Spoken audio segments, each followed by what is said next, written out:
আয়না কোথায়? আয়না আবার কি জিনিস? একটু ফজরের পরে নামাজের পরে চোখ লাইগা আসছিল, রোজা তো আছি, চোখ লাইগা আসছিল, স্বপ্নে দেখলাম এক বাগান, যার বর্ণনা দিয়ে শেষ করা যাবে না। জান্নাতের বাগানের বর্ণনা আর কে দিবে?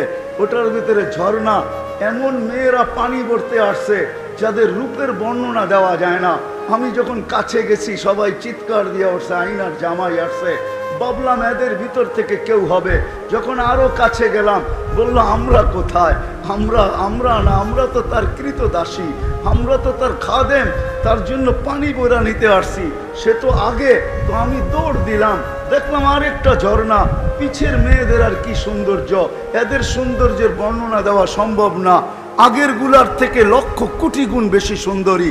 ভাবলাম এদের ভিতরেই কেউ হবে। ছুটে গেলাম, এরাও বললো আমরা কোথায়? আয়না তো সামনে,